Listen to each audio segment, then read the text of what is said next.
आज हम करेंगे आपका पर्सनैलिटी।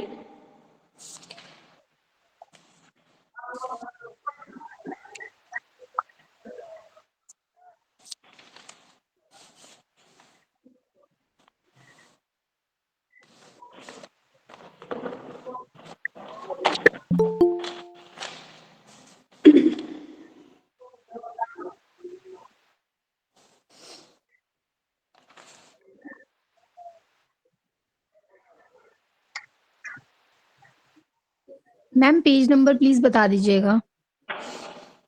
बेटा हिंदी मीडियम में है 140 और दूसरी बुक में मैं अभी निकाल रही हूँ।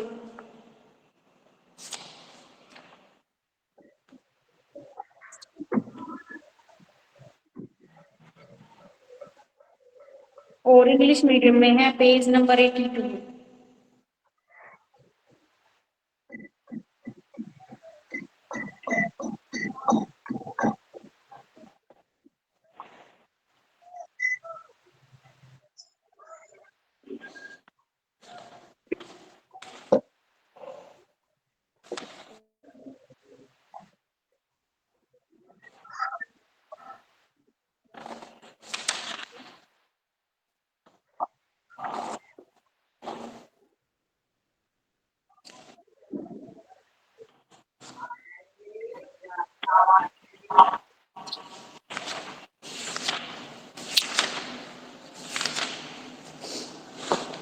देखिए भाई,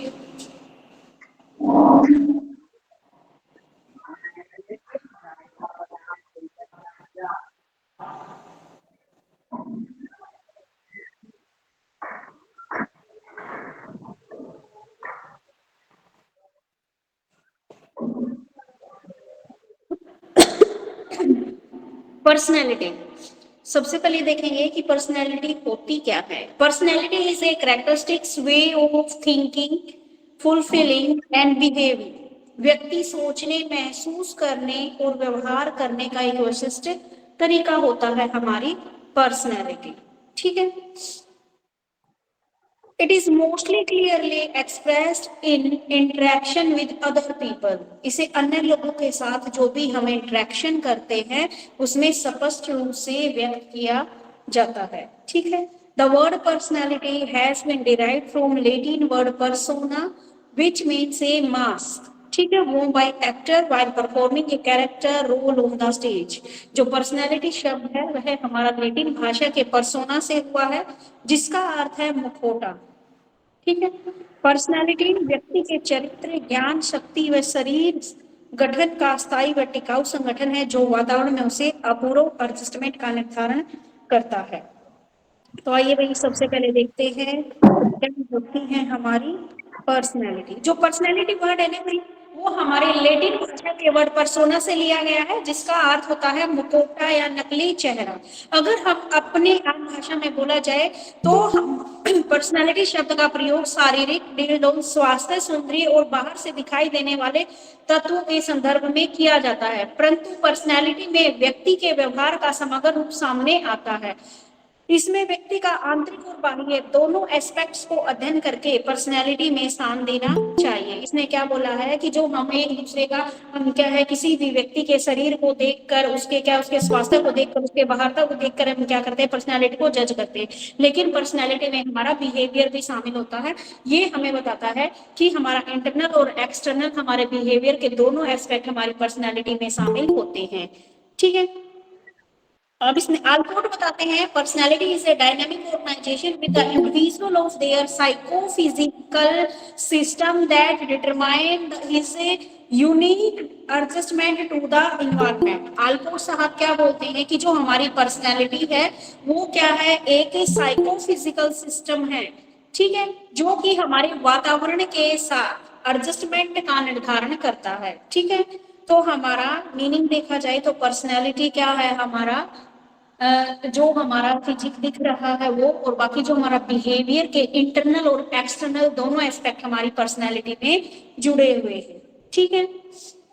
अब क्या है, अलग अलग लोगों ने, एक नहीं बहुत सारे लोगों ने क्या है पर्सनैलिटी की डेफिनेशन दे रखी है। आप किसी की भी जिसकी आपको इजी लगे उसकी डेफिनेशन आप लर्न कर लेना।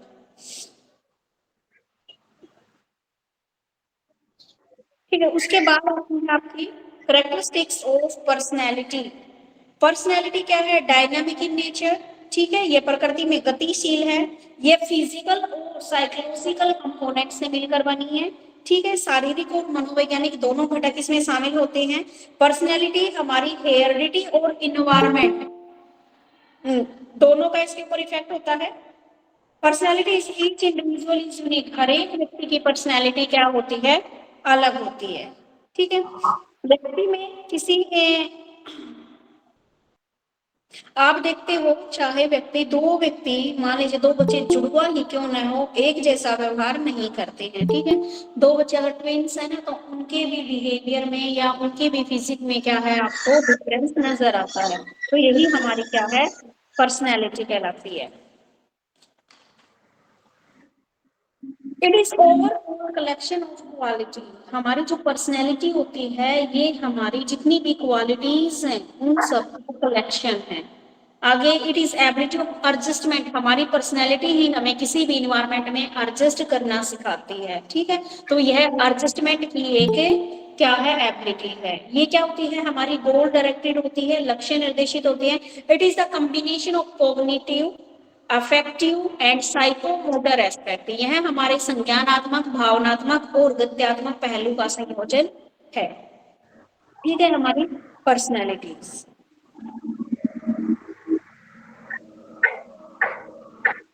अब देखो भाई, एक बार फिर से बता रही हूँ, पर्सनैलिटी क्या है? पर्सनैलिटी वर्ड लैटिन भाषा के वर्ड पर्सोना से लिया गया है, जिसका मतलब होता है मुखौटा।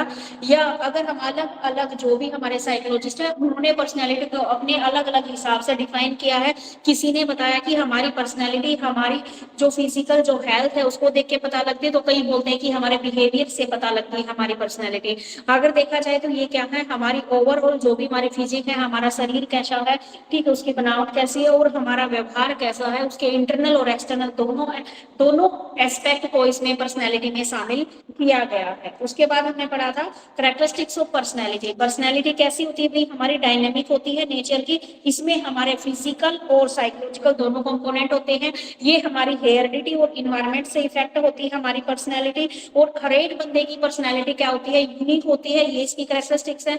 आगे क्या होता है? जो हमारी पर्सनैलिटी होती है वो हमारी ओवरऑल जितने भी हमारे क्या है क्वालिटीज हैं हमारे अंदर, उसका कॉम्बिनेशन होती है।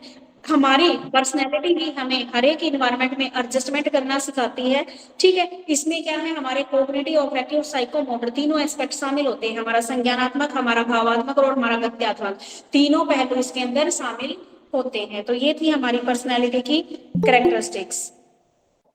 उसके बाद आती है, इसमें दे रखा है आपका टेक्निक। सबसे पहले मैं बता दूं, टेक्निक को करवाने से पहले फैक्टर अफेक्टिंग बताती हूँ मैं कि हमारी पर्सनालिटी को कौन कौन से फैक्टर अफेक्ट करते हैं। एक तो होता है हेरिडिटी। देखो, फैक्टर अफेक्ट में तो बहुत सारे ऑलमोस्ट वही हैं जो सब में आए हैं ना अब तक। एक तो हेरिडिटी सब में आ रहा है अब तक, इन्वायरमेंट है वो सब में आ रहा है। तीसरा है इसमें बायोलॉजिकल फैक्टर हमारी पर्सनैलिटी को इफेक्ट करता है। हमारा फिजिकल स्ट्रक्चर हमारी इसको इफेक्ट करता है। मेंटल एबिलिटी, हमारी स्पेशल इंटरेस्ट, हमारा physical environment, social and cultural environment भी हमारी पर्सनैलिटी को इफेक्ट करता है। हमारी फैमिली, हमारा school, some other factor are also included. और कुछ अन्य फैक्टर भी हैं जो इसके अंदर शामिल होते हैं, ठीक है। तो ये थी हमारी पर्सनैलिटी को अफेक्ट करने वाले। हमारी हेरिडिटी का भी हमारी पर्सनैलिटी के ऊपर प्रभाव पड़ता है, हमारे इन्वायरमेंट का भी, biological factor, physical structure, mental ability, special interest, physical environment, social and cultural environment, family, school, ठीक है। इन सब का क्या हमारे ऊपर इफेक्ट पड़ता है। अब उसके बाद आते हैं हम व्यक्ति की। अब इसने पहले ही क्या बोल दिया? Technique of evaluation personality. Personality को इवेल्युएट करने के लिए बताया है। लेकिन पहले हमने ये तो नहीं पढ़ा कि पर्सनैलिटी होती कितने टाइप की है, ठीक है। तो पहले हम ये पॉइंट करेंगे कि पर्सनैलिटी कितने टाइप की होती है, और उसके बाद करेंगे कि हम अपनी पर्सनैलिटी को किस प्रकार इवेल्युएट कर सकते हैं, किस प्रकार माप सकते हैं, ठीक है। तो सबसे पहले हम करेंगे टाइप ऑफ पर्सनैलिटी, जो आपका अगला क्वेश्चन है, क्वेश्चन नंबर 9। पहले टाइप करेंगे, उसके बाद इसका इवेल्युएशन करेंगे। पहले हमें यही नहीं पता कि हमारे टाइप कौन से हैं पर्सनैलिटी के, पहले हम क्या है उसका इवेल्युएशन करने लग जाएं। तो पहले हम करेंगे टाइप। पर्सनालिटी के 3 प्रकार के टाइप बताए हैं भाई इन्होंने, man of action, man of thought, man of emotion, man of thought.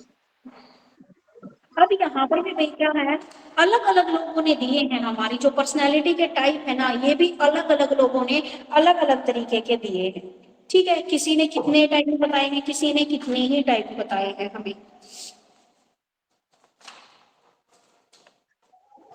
देखो भाई, इसने बताया है हमें सबसे पहले मनोवैज्ञानिकों के अनुसार तीन प्रकार की इन्होंने क्या बताई है हमें, पर्सनैलिटी बताई है। एक तो बताया है मैन ऑफ इमोशन, भावुक व्यक्ति, बहुत जल्दी भावुक हो जाते हैं वो वाले। दूसरा बताया मैन ऑफ एक्शन, जो एकदम से एक्शन उठा लेते हैं, कर्मशील व्यक्ति। मैन ऑफ थॉट, वे व्यक्ति जो विचार करके फिर काम करते हैं। ठीक है, तो यहाँ पर तीन प्रकार के लोग बताए हैं। सबसे पहले है मैन ऑफ इमोशन, जो अपनी भावनाओं द्वारा प्रेरित होते हैं, ये दिमाग की नहीं बल्कि अपने दिल की सुनते हैं। कुछ ऐसे व्यक्ति होते हैं हमारे जो दिमाग की नहीं दिल की सुनते हैं, उसको हम उसको क्या बोलते हैं, मैन ऑफ इमोशन, भावुक व्यक्ति हम उसको बोलते हैं। भावुक में भी इसने क्या है, चार टाइप बताए हैं। एक तो क्या है इलेटेड, दूसरा डिप्रेस्ड, तीसरा इरिटेबल, और तो चौथा हमारा अनस्टेबल। एक तो पर्सन जो बहुत खुश रहने वाले व्यक्ति, प्रसन्नचित्त जिसको बोलते हैं। ठीक है, तो फर्स्ट बताए हैं इमोशन में बहुत खुश रहने वाले बंदे, ये क्या होते हैं, आशावादी होते हैं। मान लीजिए इनके साथ कुछ भी गलत होता है तो कोई बात नहीं, जो होता है अच्छे के लिए होता है, ये ऐसा सोचते हैं। ठीक है, और अपनी समस्याओं से चिंतित नहीं होते हैं, खुश रहते हैं मतलब। दूसरे है डिप्रेस्ड, डिप्रेस्ड निराशावादी व्यक्ति, जो थोड़ी सी प्रॉब्लम आते ही क्या है डिप्रेशन में चले जाते हैं। एक होते हैं फिर चिड़चिड़े, इरिटेबल, ये क्या होता है, हर कार्य में हस्तक्षेप, ऐसे व्यक्ति हर एक काम में क्या करते हैं, अपनी टांग अड़ाते हैं और स्वभाव से ये गर्म होते हैं और थोड़ी देर में ही आवेश में आ जाते हैं और लड़ाई की तलाश में रहते हैं। ठीक है मैम इंग्लिश मीडियम में ये टाइप्स कहाँ कौन से पेज पे है? बेटा, मैं एक मिनट में हिंदी मीडियम में से पढ़ा रही थी 148, इंग्लिश में अगला ही क्वेश्चन है ये। अपना जो 8 क्वेश्चन है ना, उसमें तो इन्होंने डायरेक्ट क्या कर दिया, पर्सनैलिटी के मापने के तरीके बता दिए। अभी पहले में ये नहीं पता कि पर्सनैलिटी होती कितने टाइप की है, पहले पता लगेगा तभी मापेंगे हम उसको। इसमें एक क्वेश्चन तो इंटेलिजेंस के ऊपर है, what do you mean by intelligence? नहीं, इसमें फीचर तो पिक्चर कैट, इसने टेस्ट दे रखे हैं, प्रोजेक्टिंग टेक्निक, पर्सनैलिटी।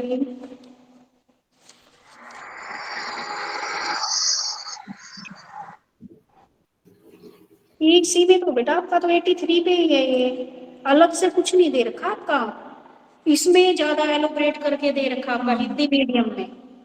क्योंकि फैक्टर्स अफेक्टिंग पर्सनालिटी भी ये इसमें नहीं दे रखा, कहीं कहीं के भी फैक्टर्स अभी तक आप जो पढ़ा रहे हो ना वो इस बुक में नहीं होते वो हैं। फैक्ट, हाँ बिल्कुल सही, फैक्टर्स फैक्टिंग क्रिएटिविटी भी नहीं हाँ, था, इसमें वो भी नहीं। सिर्फ असेसमेंट वाला, मूल्यांकन वाला ही टॉपिक दे रखा है। आपकी इंग्लिश मीडियम में टाइप भी नहीं बता रखे कि कितने टाइप की होती है हमारी पर्सनालिटी। इसमें सिर्फ जो आपके पर्सनालिटी को इवेल्युएट करने वाले पॉइंट दे रखे, और वो टॉपिक मैंने भी छुड़वा रखा है। मैं पहले टाइप बता रही हूँ कि हमारी पर्सनालिटी कितने टाइप की होती है। तो मैम आप और एक इसमें बार बोर्ड पे बता दीजिए ताकि हम हमें नोट बोर्ड डाउन पे कर लें, लिखवा क्योंकि दो। हमारी बुक में नहीं है। ओके ओके, मैं लिख देती हूँ, मैंने तो इसीलिए नहीं लिखा कि आपका ये होगा, लेकिन इसमें है ही नहीं आपकी बुक में, तो इंग्लिश मीडियम में आधी चीजें नहीं दे रखी। मैम हिंदी में है, बालाजी में। हाँ हाँ, हिंदी में तो बहुत सारे दे रखे हैं बेटा इसमें, शेल्डन की अलग और ये इसकी अलग। देखो, आप पहले तो ना ये मैन ऑफ इमोशन ये सिर्फ पढ़ लो, इसमें मेन आपको लिख लेना जूंग की क्लासिफिकेशन, जो क्या है, जूंग या यूंग के द्वारा दिया गया वर्गीकरण है। उसके बाद एक हिप्पोक्रेटस का मिलेगा, उसका लिखना है आपको, और एक आपका शेल्डन का और स्प्रेंगर का, इनके लिखने हैं आपको। ये जो बता रही हूँ ये सिर्फ एक बार पढ़ लो, क्योंकि ये सिर्फ हमारे बिहेवियर के ऊपर बताए गए हैं। तो मैंने बताया था कि बहुत खुश रहने वाले व्यक्ति, एक जो जल्दी डिप्रेशन में आ जाते हैं, और एक होते हैं चिड़चिड़े स्वभाव के। ठीक है, और एक होते हैं ऐस तरह, उनको पता ही नहीं होता वे कि किस साइड है, कि वे खुश है या उदास है।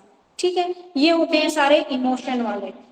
और उसके बाद आते हैं man of action. Man of action क्या है, जो रचनात्मक क्रियाओं में रुचि लेते हैं, कई प्रकार अपने आप को क्या करते हैं, बीसी रखते हैं। मैन ऑफ एक्शन बीसी रखते हैं। ठीक है, स्कूलों और कॉलेजों में कई व्यक्ति किसी न किसी काम में लगे रहते हैं, जैसे आप स्टूडेंट को देखते हो, वो पढ़ाई में बिजी रहते हैं, एक्स्ट्रा एक्टिविटी कुछ नहीं करते, मतलब ना ही बच्चों से बोलना ना ही और कुछ, मतलब अपना टाइम वेस्ट नहीं करते, पूरा दिन क्या है बिजी रहते हैं। ये होते हैं मैन ऑफ एक्शन।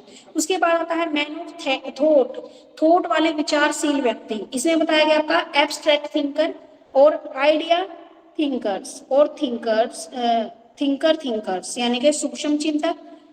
एब्स्ट्रैक्ट चिंतन क्या है भाई, आपके सूक्ष्म चिंतक कार्य करने से पहले उसकी उपयोगिता एवं अनुपयोगिता अच्छी तरह से विचार कर ले, यानी कि कुछ व्यक्ति ऐसे होते हैं, ये देखते हैं भाई वो काम करूंगा मैं तो इसमें मुझे प्रॉफिट रहेगा या लॉस रहेगा, ये सोच वाले व्यक्ति एब्स्ट्रैक्ट। दूसरे होते हैं आइडिया थिंकर, इसमें है अपने चिंतन को शब्दों और प्रतीकों में व्यक्त करते हैं। इसमें क्या करते हैं लोग, आइडिया लगाते हैं पहले, ठीक है, कि चीजों शब्दों को वर्ड से या सिंबल्स के द्वारा रिप्रेजेंट करते हैं। थिंकर ऐसे व्यक्ति सिर्फ चिंतन पर ही सोचते ही रहते हैं, करना कुछ है नहीं, ऐसे भी व्यक्ति हमारे देश में, ठीक है।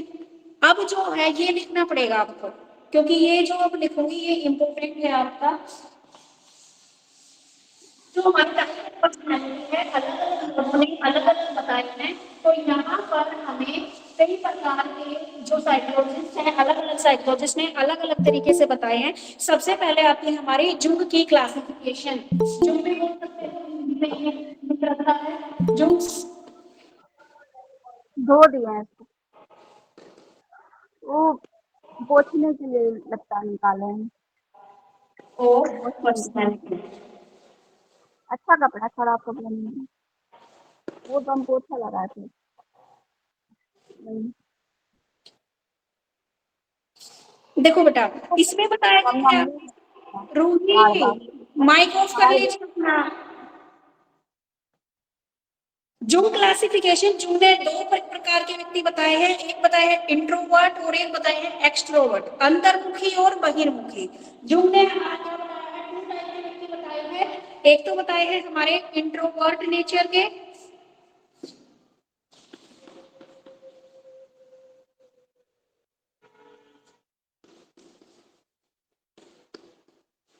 इंट्रोवर्ट्स, एंड सेकंड बताया है आपके एक्सट्रोवर्ट।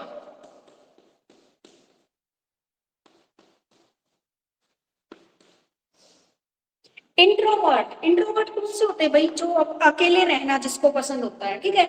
इंट्रोवर्ट व्यक्ति क्या होते हैं, शर्मीले होते हैं, असामाजिक होते हैं, इनको अकेले रहना ज्यादा पसंद होता है, ये ज्यादा दूसरों से बातें नहीं करते हैं, और ना ही क्या है इनको किसी चीज में इंटरेस्ट होता है, ना ही इनको सबके बीच में बैठने में भी कोई इंटरेस्ट नहीं होता है, ठीक है। ऐसे व्यक्ति क्या है, नेता नहीं बन सकते, ये अपने आप पर ही क्या रहते हैं, सेंटर्ड रहते हैं, दिन में सपने देखना उनकी मुख्य विशेषताएं होती है, ठीक है। इंट्रोवर्ट क्या होते हैं भाई, जो चुपचाप रहते हैं, जिनको अकेला रहना पसंद होता है, वो होते हैं इंट्रोवर्ट स्वभाव के। और एक्सट्रोवर्ट स्वभाव के कौन से व्यक्ति होते हैं, ये व्यक्ति मिलनसार होते हैं, हर किसी से बात कर हर किसी से हर कोई दूसरा बंदा उसको फ्रेंड बना लेते हैं, ठीक है। ये होते हैं एक्सट्रोवर्ट टाइप के, सबसे बातचीत करना, सबसे मिलना जुलना इनको अच्छा लगता है, ठीक है। तो ये 2 टाइप की किसने बताई है, हमारी जून साहब ने क्लासिफिकेशन बताई है हमारी, ठीक है, इंट्रोवर्ट और एक्सट्रोवर्ट, ये आप खुद भी देखते हो। मैम मेरे बुक में 3 दिया हुआ है, एक मध्यमुखी दिया हुआ है। अच्छा ये सॉरी पीछे वाला नहीं देखा मैंने, एम्बिवर्ट। हाँ भगवान बीच में बता रहा है, कोई नहीं बाद में बताऊंगी।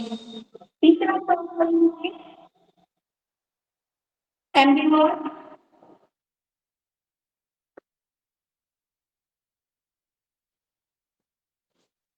ठीक है। इंट्रोवर्ट आपको पता लग गया, एक्सट्रोवर्ट आपको पता लग गया, एम्बिवर्ट क्या है भाई, ऐसे व्यक्ति ना तो क्या है इंट्रोवर्ट होते हैं ना ही एक्सट्रोवर्ट होते हैं, ठीक है। अंतर्मुखी लगभग संतुलन, ये क्या करते हैं, बैलेंस करते हैं, मतलब भाई अकेले भी रहते हैं और कोई घर में गेस्ट आ गए तो उससे भी बातें कर ली।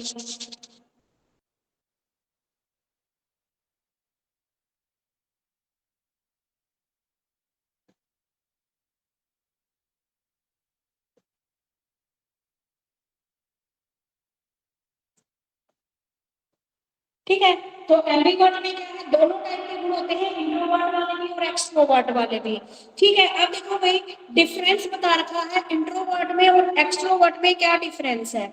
जो आपके इंट्रोवर्ट होते हैं वो सब्जेक्टिव दृष्टिकोण के होते हैं और एक्सट्रोवर्ट ऑब्जेक्टिव दृष्टिकोण के होते हैं, ठीक है। उनका पॉइंट ऑफ व्यू होता है, इंट्रोवर्ट का सब्जेक्टिव, भाई जो ये इंग्लिश मीडियम वाले हैं ये लिख सकते हैं इन पॉइंट को, ठीक है।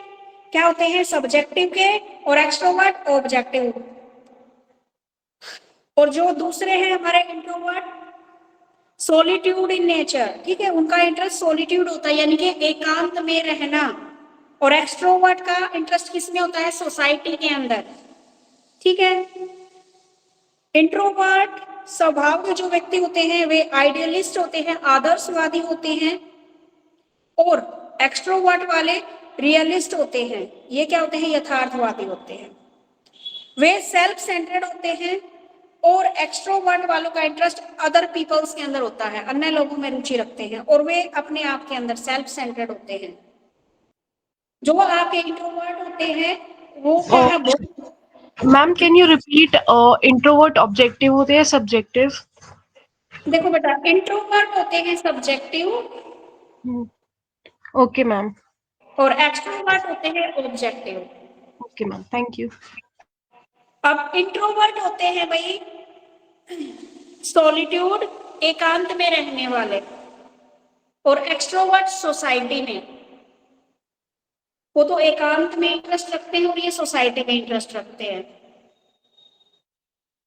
इंट्रोवर्ट सेल्फ सेंटर्ड होते हैं और extrovert interest in other people, दूसरे लोगों की बातों में ज्यादा उनको मजा आता है। मैम वो जो आपने रियलिस्ट वाला पॉइंट बोला था एक्सट्रोवर्ट के लिए, तो उसमें इंट्रोवर्ट में क्या आएगा? इंट्रोवर्ट का भाई आइडियलिस्ट, आदर्शवादी, ओके मैम। आइडियलिस्ट। और एक्सट्रोवर्ट होते हैं रियलिस्ट।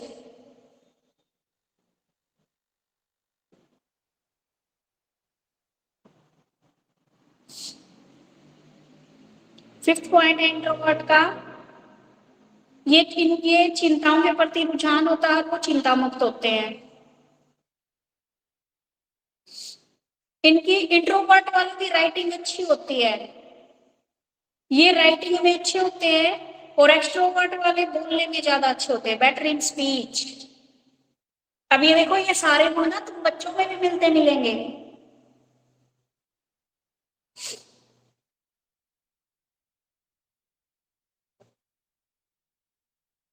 और इंट्रोवर्ट वाले डिसीजन लेट ले पाते हैं, एक्सट्रोवर्ट वाले डिसीजन जल्दी लेते हैं।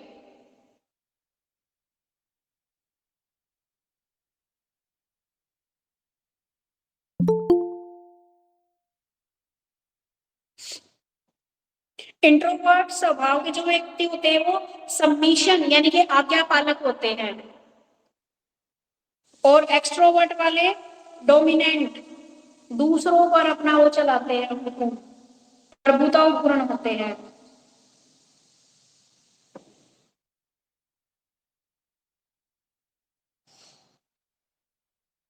उनके फ्रेंड्स कम होते हैं इंट्रोवर्ट वालों के, एक्सट्रोवर्ट वालों के फ्रेंड सर्कल ज्यादा बड़ा होता है।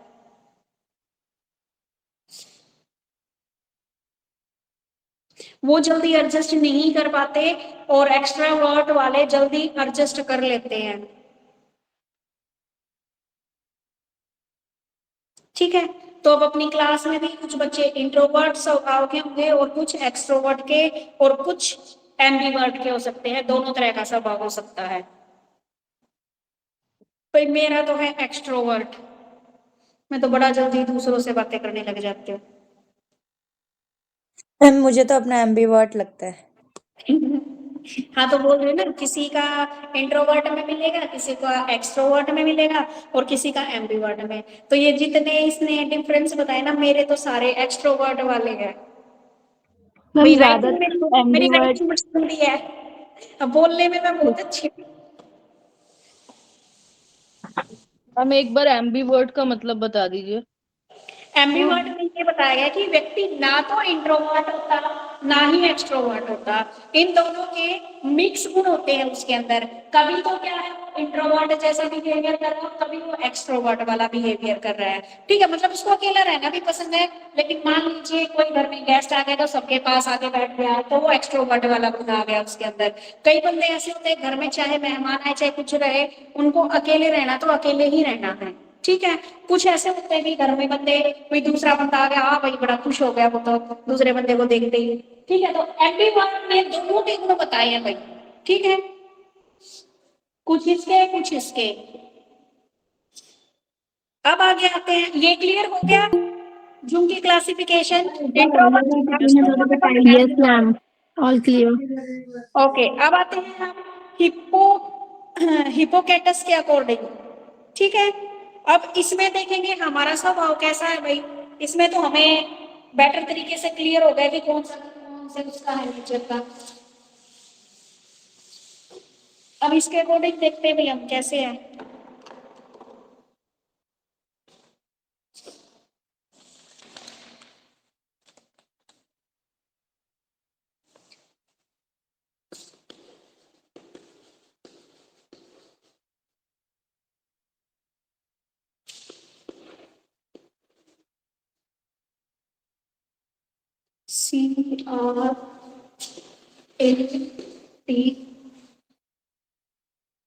CRATES, Hippocrates.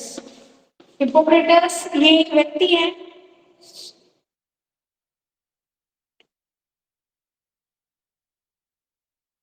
अब इन्होंने क्या है भाई, 4 चीजों में बांटा है। इसने क्या है, 4 टाइप की हमारी क्या बताई गई है।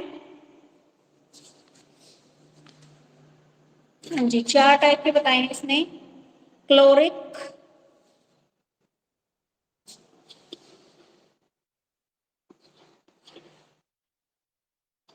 क्लोरिक,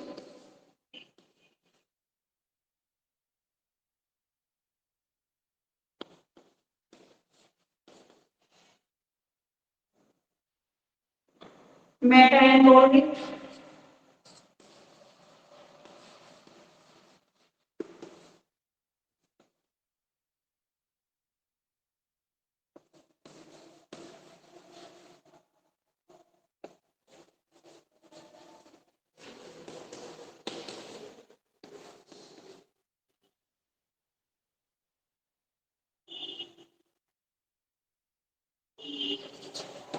SANG,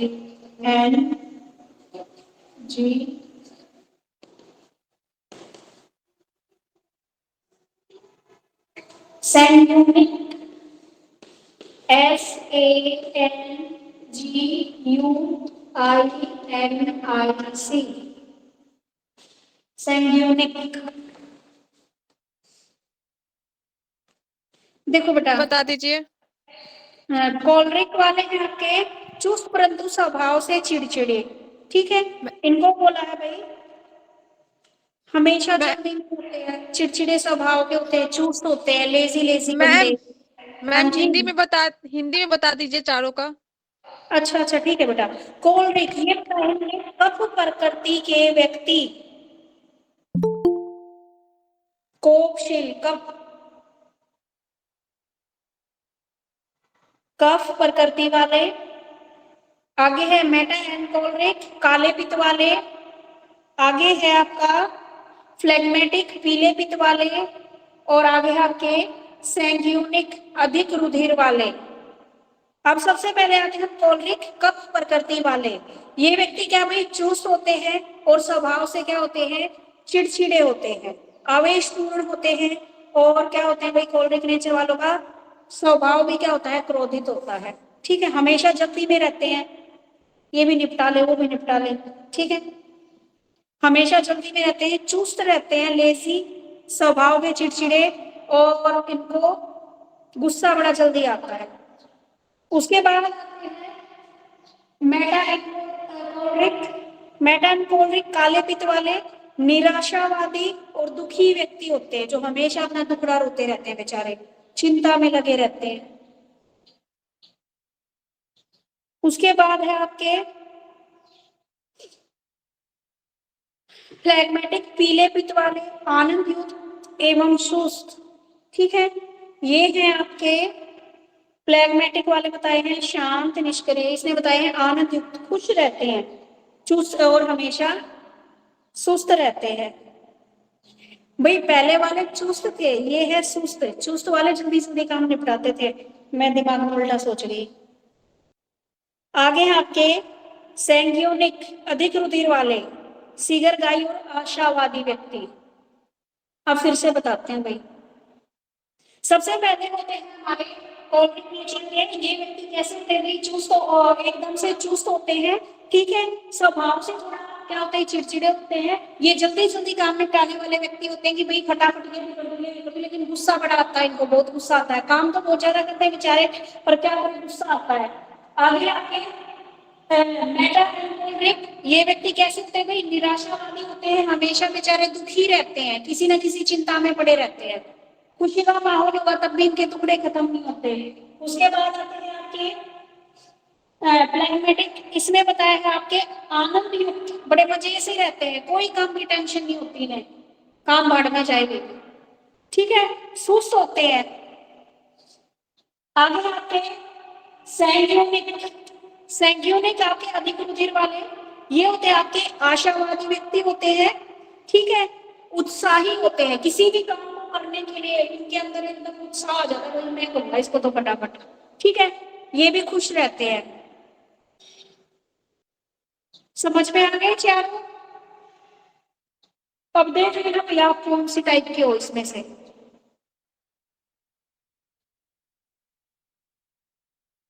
मेरे को तो पता लग गया मेरा, मैं कौन सी टाइप की हूँ।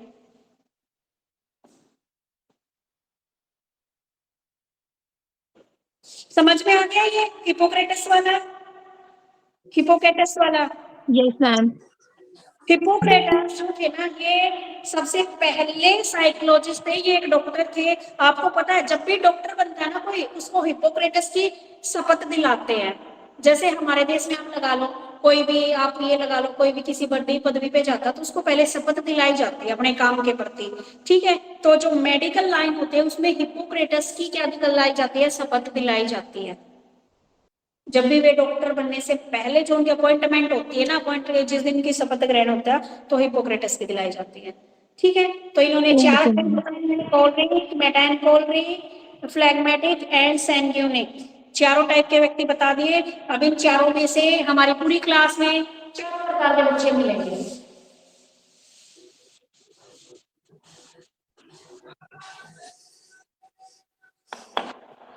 उसके बाद आते हैं अगले, मैं तो नाम पूरे नहीं दे रखे, क्रैश मार्क ही है ये।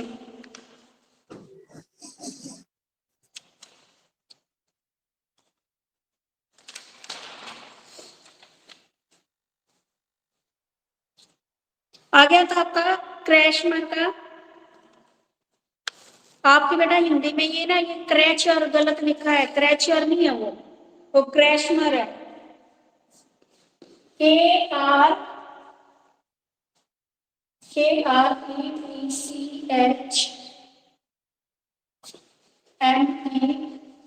क्रैशमर की क्लासिफिकेशन।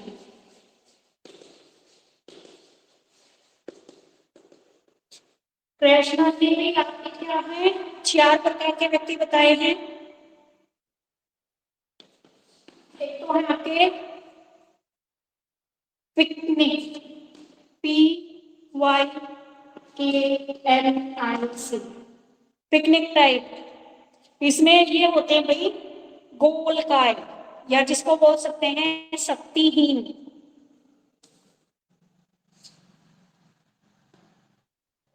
दूसरा बताया इन्होंने एथलेटिक खिलाड़ी, ATHLETIC,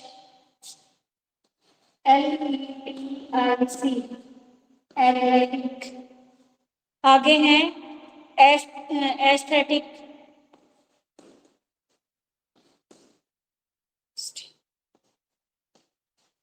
एस्थेटिक, पहले थे एथलेटिक, ये है एस्थेटिक, और अगले हैं डिस्प्लास्टिक।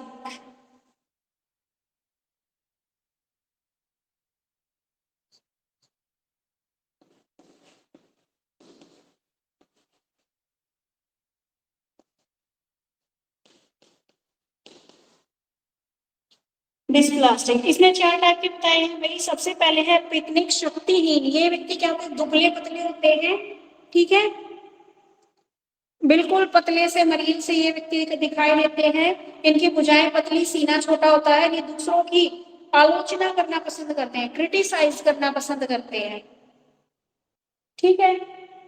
उसके बाद है एथलेटिक खिलाड़ी, ये क्या होते हैं भाई, स्वस्थ होते हैं, हट्टे कट्टे होते हैं, भुजाएं मजबूत होती हैं और दूसरों के साथ एडजस्टमेंट करके रहते हैं, तीसरे हैं भाई एस्थेटिक, ये छोटे शरीर वाले होते हैं, सीना नीचा व पेट आगे निकला रहता है, ये ऐश्वर्य को समझते हैं। भाई ये देखो, ये मेरी वाली टाइप है, मेरी हाइट छोटी सी है, मोटी सी हूं मैं। आगे है डिस्प्लास्टिक, ये लंबे चौड़े व मोटे होते हैं, ये वाले। एक है प्रश्न ने 4 टाइप के बताए हैं, कौन से पिकनिक टाइप के, एथलेटिक, एस्थेटिक और डिस्प्लास्टिक। पिकनिक वाले बताए बिल्कुल दुबले पतले व्यक्ति इसमें आते हैं आपके, ठीक है। मैम स्पेलिंग क्या लिखी है पिकनिक की? इसलिए वाई PYNIC, वो PICNIC वो वाला नहीं है। मैम ये इंग्लिश बालाजी में नहीं है ना ये टॉपिक, ये वाला? ये इंग्लिश में नहीं है बेटा, इंग्लिश वाले बुक में नहीं है, टाइप नहीं दे रखी है आपकी बुक में, हिंदी वाले में दे रखी है। एथलेटिक का तो पता ही है भाई, खिलाड़ी सारे इसी में आ गए। एस्थेटिक में नाटे, छोटी हाइट वाले लोग इसमें आ गए। आगे मैम पेज नंबर बताना एक बार बुक का। हिंदी मीडियम 150 पेज पे आए हुए बेटा हम। ठीक है। और जो आपके होते हैं ना, जैसे सीटेट में आपका या एचटेट में क्वेश्चन बनता है, तो ये जो अलग अलग टाइप दे दी ना, तो हमसे पूछ लेंगे कि अभी जो आपने पढ़ा था किसी का भी नाम दे देंगे।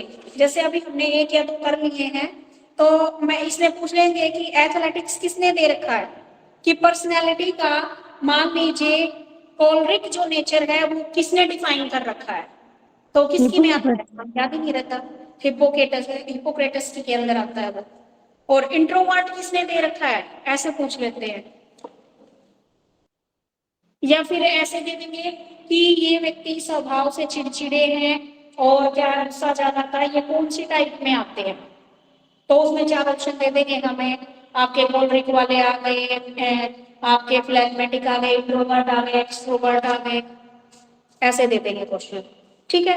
ये कब मैम जो आपने वो नहीं पढ़ाया था अभी, man of emotions, man of actions, ये किसके अंदर आता है? ये तो जस्ट सबके ऊपर स्टडी करके दिया है। अच्छा, किसी की क्लासिफिकेशन नहीं है? नहीं, वो किसी के क्लासिफिकेशन नहीं है, वो पर्सनैलिटी में जस्ट दिया है कि कुछ व्यक्ति ऐसे होते हैं जो ज्यादा भावनात्मक होते हैं, कि जो बात बात पे रोने वाले व्यक्ति होते हैं। कुछ ऐसे होते हैं कि जो पहले सोचेंगे फिर काम करेंगे। कुछ व्यक्ति ऐसे होते हैं भाई काम करने के बाद सोचते हैं कि मैंने गलत कर दिया। Okay ma'am. और मम्मी डिस्प्लास्टिक का भी बता दीजिए मीनिंग इसमें। इसमें क्या बताया बेटा, लंबे चौड़े मोटे शरीर वाले। विशालकाय या विशिष्टकाय व्यक्ति इनको बोलते हैं। ये हाँ बस यही दे रखा है इसका, कि लंबे चौड़े और मोटे, ठीक है, जिसने हम अपनी भाषा बोला लंबे ठाटे आदमी। आगे समझ में इसको इरेज कर दो। शेल्डन की पे आते हैं, फिर कुछ नहीं दे रखा, बस नाम दे के एक लाइन में ही निपटा रखा है इनको। और ये जो पर्सनैलिटी के अलग अलग लोगों ने जो टाइप में रखी ना, इसमें से एक क्वेश्चन आपका ये जो कॉम्पिटिटिव एग्जाम में इसमें जरूर आता है। आगे है आपकी शेल्डन की। शेल्डन ने दे रखी है अभी आपकी, शेल्डन ने 3 टाइप के लोग बताए भाई, एंडोमॉर्फिक,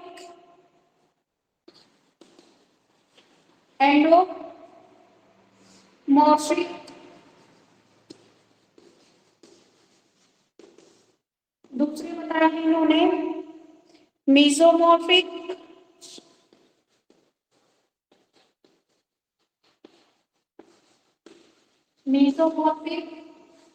एंड थर्ड टाइप के इसने बताए हैं एक्टोमॉर्फिक, ECTO मॉर्फिक।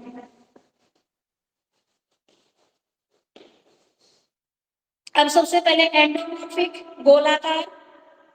इन लोगों का शरीर मोटा भारी होता है और उनका पेट बड़ा होता है, ठीक है। ये किसमें आते हैं, एंडोमॉर्फिक में। मीजोमॉर्फिक में ये क्या होते हैं भाई, हष्ट पुष्ट होते हैं, मतलब सही शरीर होता है इनका, ठीक है। और एक्टोमॉर्फिक में ये कमजोर दुबले पतले होते हैं, ठीक है। मतलब जैसे पहले वाले ने किया था ना, इसने बस नाम चेंज कर दिए और कुछ नहीं किया इसने। ठीक है, उसमें भी थे हमारे पिकनिक टाइप के। रेस ने यहाँ पर क्या बता दिए, एक्टोमॉर्फिक बता दिए। उसने पिकनिक टाइप के जो व्यक्ति बताए थे क्रैशमैन ने कि ये दुबले पतले होते हैं, इसने इनको एक्टोमॉर्फिक बोल दिया। ठीक है, शेल्डन ने। और उसमें जो बताए थे आपके लंबे चौड़े व्यक्ति, ये इसने बता दिए। इसमें मीजोमॉर्फिक में आयताकार लोग जिनको बोला है, और एक एंडोमॉर्फिक गोलाकार जिनका शरीर मोटा और भारी होता है, पेट बड़ा होता है।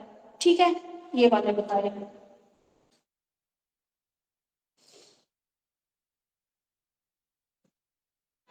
एक और रह गए हैं आपके स्प्रेंगर के अकॉर्डिंग। मैम एक बार मेसोमॉर्फिक बताना। मेसोमॉर्फिक में बताया बेटा, ये होते हैं आपके जैसे जिम में नहीं जाते जो लोग, वो इस साइड में आते हैं, मतलब ना वो मोटे ना वो पतले। ठीक है, एकदम से हट्टे कट्टे बिल्कुल सही उनकी बॉडी होती है, एक्टिव रहते हैं मीजोमॉर्फिक वाले।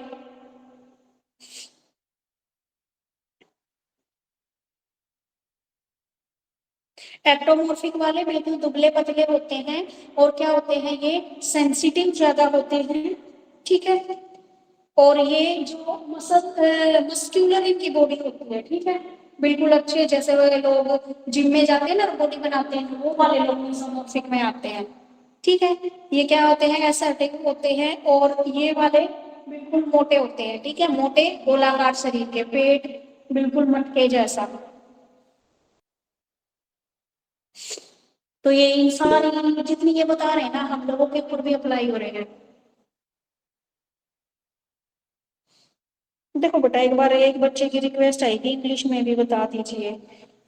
सबसे पहले आता है भैया आपका endomorphic. These people have soft fat and round body. ठीक है, एंडोमॉर्फिक गोलाकृति के, ये लोगों का शरीर मोटा, कोमल और गोल होता है। दूसरी बात है, these are sociable and relaxed. ये क्या होते हैं, मिलनसार, तनाव मुक्त होते हैं। आगे, these are be compare to pyknic type of Kretschmer classification personality. इनकी तुलना क्रैशमर के जो गोलकाय व्यक्तिगत वर्गीकरण है उनसे की जा सकती है। गोल आकृति है, यानी कि इसकी जो है ना, हमारे क्रैशमर की और जो शेल्डन है, इसकी आपस में मिल रही हैं। यानी कि पिकनिक वाले तो भाई पतले बताए थे ना हमने, हाँ पतले बताए थे पिकनिक वाले। एक मिनट, हाँ पिकनिक वाले इससे एक्सट्रोमॉर्फिक से मिलेंगे, सॉरी पिकनिक वाले एक्सट्रोमॉर्फिक से मिलेंगे।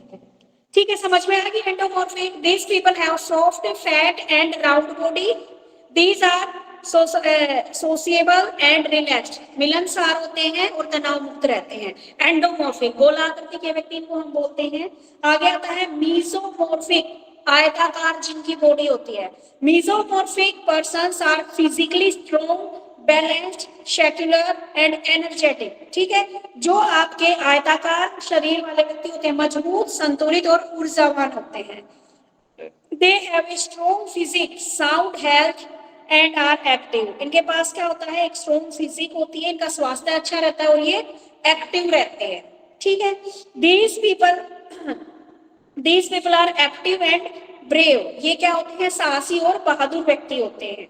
ठीक है, मेसोमॉर्फिक। उसके बाद आता है आपका ectomorphic. People with such type of personality are tall, लंबे होते हैं, थिन पतले होते हैं और फिजिकली वीक होते हैं। ठीक है, शारीरिक रूप से कमजोर होते हैं। Their bones are thin and weak, इनकी हड्डियां पतली और कमजोर होती हैं। Such people are unsocial. ठीक है, और आपके क्या दिए गए हैं, ये अनसोशल, असामाजिक होते हैं और निराशावादी बताए। ठीक है, अब आ गया बेटा समझ में शेल्डन की एंडोमॉर्फिक, मेसोमॉर्फिक और एक्टोमॉर्फिक। कंपेयर आप कर लेना किसका किसके साथ बताया गया है पिछले वाले के। अब अगले वाला लिख दो। क्वेश्चंस कैसे बनेंगे बीएड में? बीएड में तो बेटा लॉन्ग क्वेश्चन आएगा पर्सनालिटी के ऊपर, आपसे पूछ लिया what do you mean by personality, या फिर बता दीजिए उसके टाइप ऑफ पर्सनालिटी। या तो एक तो ये क्वेश्चन बन जाएगा, दूसरा क्वेश्चन ये बन जाएगा what do you mean by personality and define कीजिए उसके इवैल्यूएशन या असेसमेंट के तरीके। बस यही दो क्वेश्चन बनेंगे आपके। Okay ma'am, okay okay. ये तो बीच में जो मैं बता रही हूँ ना, ये तो आपके कॉम्पिटिटिव एग्जाम में आपसे एक पूछ लिया, एंडोमॉर्फिक किसने दे रखा है। बीएड में नहीं आएंगे ऐसे क्वेश्चन, बीएड में तो दो क्वेश्चन बनेगा, पहले मीनिंग दे दो उसके टाइप बता दो, या मीनिंग दे दो उसके अलग अलग तरीके बता दो पर्सनैलिटी को इवैल्यूएट करने के।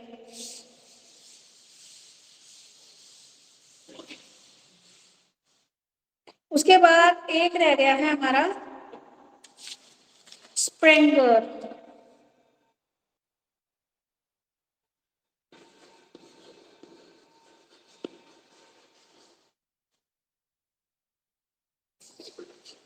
स्प्रेंगर की क्लासिफिकेशन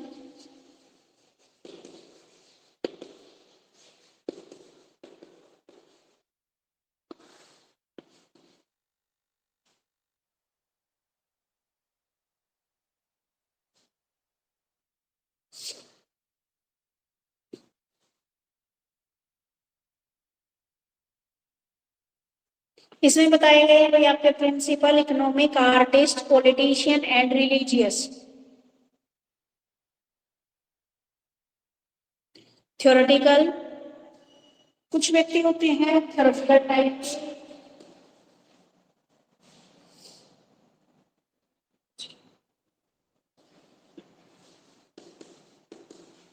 थ्योरेटिकल होते हैं प्रिंसिपल टाइप के।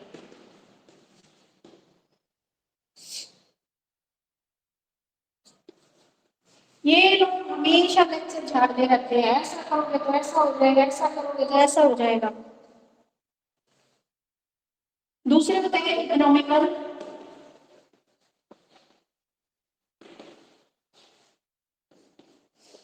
चौथे होते हैं आपके आर्टिस्टिक नहीं, चौथे क्या तीसरे भूल बीच में, इसी ने फोर्थ लिख दिया, थर्ड नहीं लिखा। थर्ड है भाई सोशल,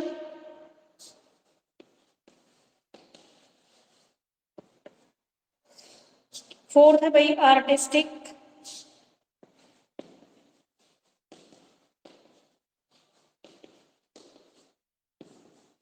फिफ्थ है भाई आपके पॉलिटिशियन,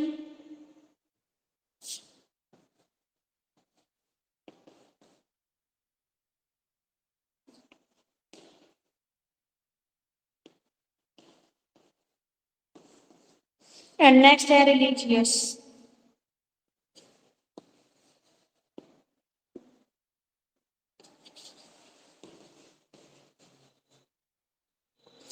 सबसे पहले बताया भाई थ्योरेटिकल टाइप के व्यक्ति, ये कैसे होते हैं भाई?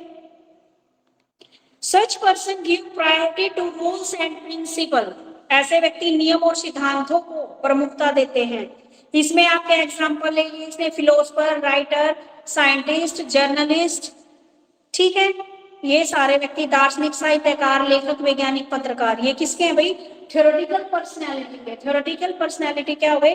जो रूल रेगुलेशन को क्या है ज्यादा महत्व देते हैं, ठीक है, अपनी जिंदगी में। ठीक है, ऐसे लोगों में आप क्या क्या लिख सकते हो? फिलोसफर जितने हो गए, राइटर जितने हो गए, साइंटिस्ट हो गए, जर्नलिस्ट हो गए, ठीक है। उसके बाद आते हैं आपके इकोनॉमिकल वाले, ये इस टाइप के बंदे क्या करते हैं? Such person perform activities are related to wealth. ये सबसे पहले क्या देखते हैं? ये देखते हैं कि भाई हमारा प्रॉफिट किसमें है। कुछ व्यक्ति ऐसे होते हैं जो हर एक काम में अपना प्रॉफिट ढूंढते हैं कि भाई मैं ये काम करूंगा तो मुझे क्या प्रॉफिट होएगा, ठीक है। तो such person perform activity which related to wealth, जो क्या है धन से जुड़ी हुई बातों में होते हैं। इसमें आ गए आपके बिजनेसमैन, शॉपकीपर, और क्या है आपके इंडस्ट्रियलिस्ट, ठीक है, इंडस्ट्री वाले जितने भी लोग हैं। उसके बाद आगे आपके सोशल, कुछ व्यक्ति ऐसे भी होते हैं जो सामाजिक कार्यों में रुचि लेते हैं, समाज के लिए कुछ करना चाहते हैं। Such person are interest in social work and help in social work, ठीक है, सोशल वर्क करना चाहते हैं और दूसरों की भी मदद करते हैं। इसमें एग्जाम्पल जितने भी सोशल वर्कर्स होते हैं वे इसके अंदर आते हैं। उसके बाद इसमें बताया है आर्टिस्टिक। आर्टिस्टिक है आपके, आर्टिस्टिक जो क्या है प्रत्येक वस्तु में कला ढूंढने की कोशिश करते हैं, ठीक है, इस टाइप के व्यक्ति। इसमें है आपके these people are very excellent in the field of art, person of artistic personality or proficiency in various art. यह व्यक्ति कला के क्षेत्र में अत्यधिक उत्कृष्ट होते हैं। कलात्मक व्यक्तित्व के व्यक्ति विभिन्न कलाओं में निपुण होते हैं, अलग अलग टाइप के, यानी कि जरूरी नहीं है कि कलाओं की अलग अलग टाइप की आर्ट इनके अंदर हो सकती है। इसमें बताया गया है आपका एग्जाम्पल में आर्टिस्ट, पेंटर, ठीक है, ये वाले। उसके बाद आता है पॉलिटिशियन। पॉलिटिशियन आप खुद भी देखते हो, आपके पॉलिटिकल पर्सनालिटी के हैं। Individual with this personality take interest in field of politics, जो पॉलिटिक्स में क्या करते हैं, रुचि लेते हैं, वे वाले लोग इसके अंदर आते हैं। उसके बाद आते हैं रिलीजियस, ये भगवान से डरने वाले और अध्यात्म में आस्था रखते हैं, ठीक है। रिलीजियस नेचर के, all their activities are related to religion and culture, जो सारे काम अपने धर्म से लेकर और अपने कल्चर के से रिलेटेड करते हैं। इसमें आते हैं आपके संत, महात्मा और पुजारी व्यक्ति, ठीक है। क्लियर हो गया? इसकी तो बिल्कुल इजी दे रखी थी इसने तो, स्प्रेंगर ने।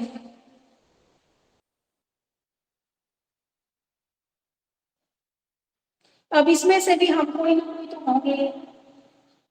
मैं तो इसमें से, मेरे को तो ऐसा लग रहा है मेरा तो इसमें एक भी काम नहीं है ना, तो मैं आर्टिस्ट अच्छी हूँ ना मैं पॉलिटिशियन हूँ। अब सामाजिक तो हम रह ही नहीं गए, क्योंकि काम ही नहीं करते, अपने घर के ही काम पूरे नहीं होते। इकोनॉमिकल अब इतना भी नहीं कि सब चीज में फायदा भी हम नहीं देखते, क्योंकि ना तो हम बिजनेस है, थ्योरेटिकल सिद्धांतों पे भी हम नहीं चलते। रिलीजियस मतलब ये लगा लो हमारा तो इन सबका कॉम्बिनेशन हो रखा है। समझ में आ गया ये स्प्रेंगर का?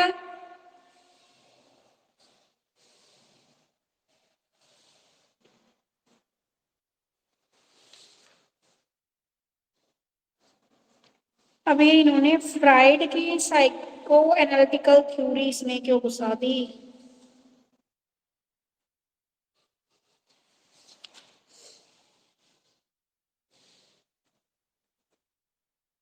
समझ में आ गया ये स्प्रेंगर की क्लासिफिकेशन। अब उसके बाद आते हैं हम फ्रायड ने भी दिए हैं कॉन्शियस, अनकॉन्शियस।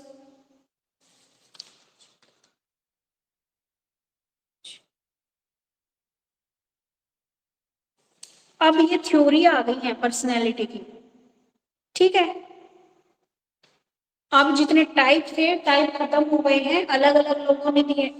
इसमें आपका सबसे पहले दिया था आपका जूंग की क्लासिफिकेशन, जिसने बताया था इंट्रोवर्ट, एक्सट्रोवर्ट और एम्बीवर्ट। उसके बाद आया था हमारा हिपोक्रेटस की, ठीक है, हिपोक्रेटस की कोलरिक, कफ प्रकृति वाले, मेटैन कोलरिक, काले पित्त वाले, और प्लेगमेटिक, पीले पित्त वाले, और सैंग्यूनियन, अधिक रुधिर वाले। मैं एक बार ना इनको दोबारा से डिफाइन कर देती हूँ 5 मिनट के अंदर। सबसे पहले जूंग की क्लासिफिकेशन, इंट्रोवर्ट जो व्यक्ति अकेले में रहना पसंद करते हैं, दुनियादारी से कोई मतलब नहीं है उनको। एक्सट्रोवर्ट जो क्या है, बहुत सारा मिलनसार होते हैं, सबसे बातें करना उनको अच्छा लगता है, ठीक है।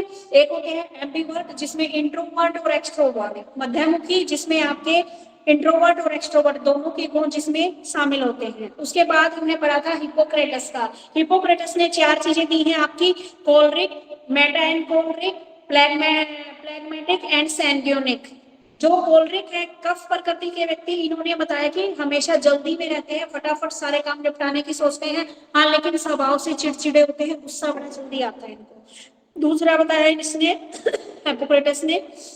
हिपोक्रेटस ने मेटा एंड कोलरिक, काले पित्त वाले, ये होते हैं निराशावादी और हमेशा दुखी रहने वाले व्यक्ति।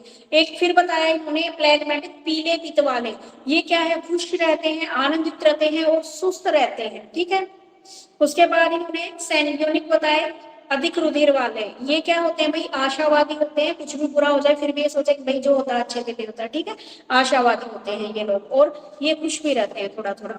उसके बाद हमने क्रैशमैन के किए। क्रैशमैन ने भी 4 टाइप बताए, पिकनिक, शक्तिहीन, एथलेटिक खिलाड़ी टाइप के, एस्थेटिक नाटे व्यक्ति और डिस्प्लास्टिक मिश्रित व्यक्ति बता दिए। ठीक है, पिकनिक में इसने बताए थे बिल्कुल दुबले पुतले व्यक्ति होते हैं, ठीक है, और दूसरों की आलोचना करना पसंद करते हैं।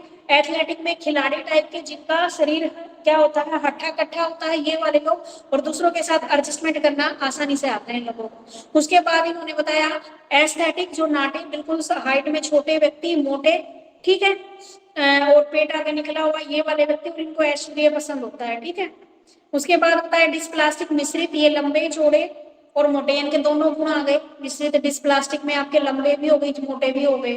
ठीक है भाई, उसके बाद हमने किया सेल्डन का। सेल्डन ने 3 टाइप बताई हमें, एंडोमॉर्फिक, फिर मेसोमॉर्फिक और एक्टोमॉर्फिक। एंडोमॉर्फिक में इसने बताया गोलाकार, जिनका शरीर मोटा, भारी, पेट बड़ा सा होता है, गोलाकार आकृति के व्यक्ति बताए। मेसोमॉर्फिक में इन्होंने बताया कि जो मस्कुलर, जो आपके जिम वगैरह में जाते हैं, जिनकी बॉडी वैसी होती है, वे वाले लोग मेसोमॉर्फिक में बताए। और एक्टोमॉर्फिक में कमजोर, पतले दुबले व्यक्ति इन्होंने बताए। उसके बाद आता है आपका स्प्रेंगर द्वारा दिया गया वर्गीकरण। स्प्रेंगर ने बताया आपका थ्योरेटिकल या प्रिंसिपल, जो सिद्धांतों को ज्यादा मानते हैं। दूसरा इकोनॉमिकल, जो हर एक चीज में अपने प्रॉफिट को देखते हैं। सोशल, जो समाज के लिए कुछ करना चाहते हैं। आर्टिस्टिक, जो क्या होता है, जो व्यक्ति कला में होते हैं, ठीक है, जो भी आर्ट, कोई भी पेंटर हो गए, ये सब चीजें। पॉलिटिशियन, जिनको क्या है, देश की राजनीति में ज्यादा चिंता ज्ञान होता है। रिलीजियस, जो धर्म में ज्यादा विश्वास करते हैं। तो ये थी हमारी टाइप। उसके बाद इसकी थ्योरीज शुरू हो जाती हैं।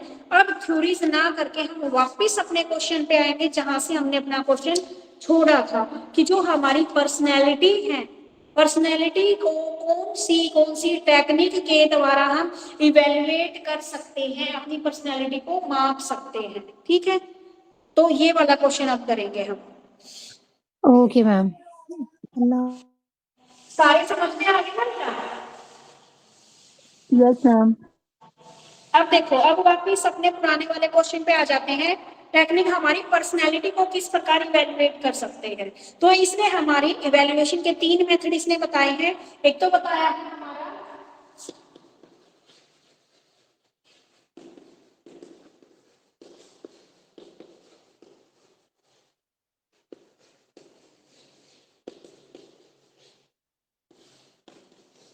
एक बताया है इसने सब्जेक्टिव मेथड, एक बताया है ऑब्जेक्टिव मेथड, और एक बताया इसने प्रोजेक्टिव मेथड। सब्जेक्टिव,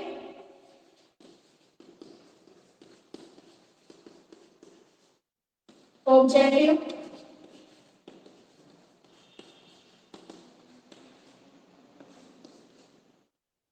और थर्ड है आपका प्रोजेक्टिव।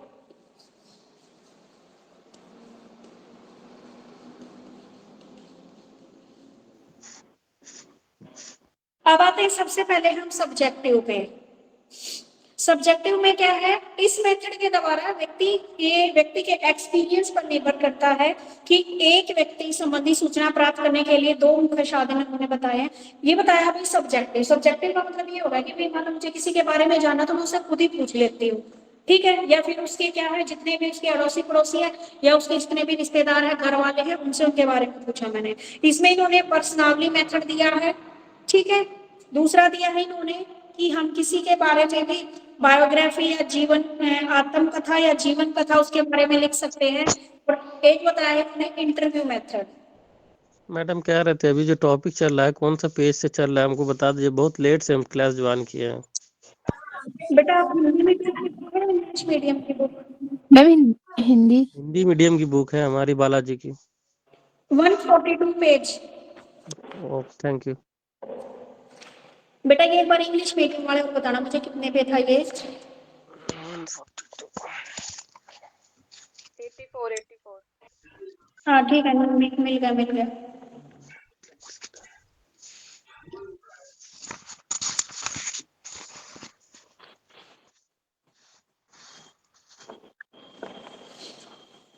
देखो भाई, इसने बताया हमारा सब्जेक्टिव में इसने बताई है हमारी एक तो ऑटोबायोग्राफी, इंटरव्यू के जरिए, क्वेश्चनियर के जरिए और पर्सनैलिटी इन्वेंटरीज के जरिए। ठीक है, तो सबसे पहले आता है आपकी ऑटोबायोग्राफी।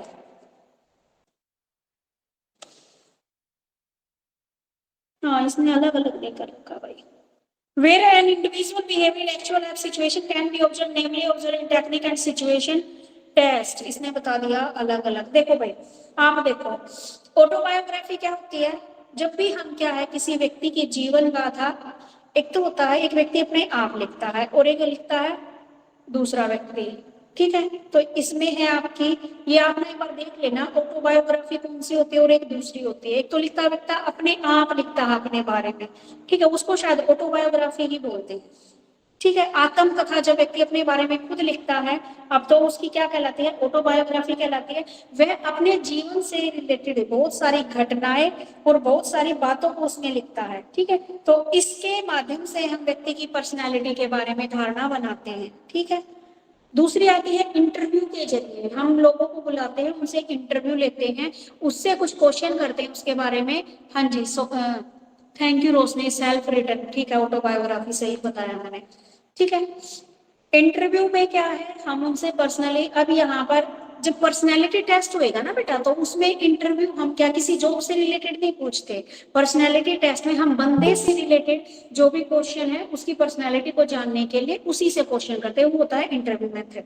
क्वेश्चनेयर होता है कि हमने क्या है एक पेपर दे दिया, उस पेपर पे जितने भी क्वेश्चन है वो उसकी पर्सनैलिटी से रिलेटेड है कि व्यक्ति को क्या पसंद है क्या पसंद नहीं है, ठीक है, क्या क्या चीजें हैं वो उसी से रिलेटेड होती है, ठीक है। तो ये होता है क्वेश्चनेयर कि हमने 15-20 क्वेश्चन एक पेज पे दे दिए हैं, सबको बांट दिए और फिर उससे हम लगाएंगे कि किसकी कैसी पर्सनैलिटी है, क्योंकि हर एक व्यक्ति क्या है अपनी सोच के अकॉर्डिंग आंसर देगा।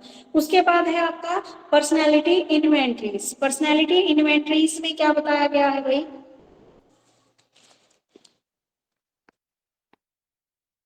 आपके में ना नाम तो दे दिए पर ये इसको एक्सप्लेन नहीं कर रखा।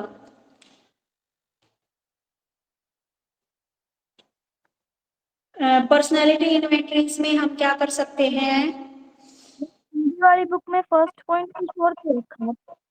हाँ बेटा, अपनी ये हिंदी में अलग दे रखा है, ये इंग्लिश में अलग दे रखा है, इसलिए मैं मिक्स करा के देख रही हूँ, एक बार उसमें से ढूंढ रही हूँ, एक बार इसमें से ढूंढ रही हूँ।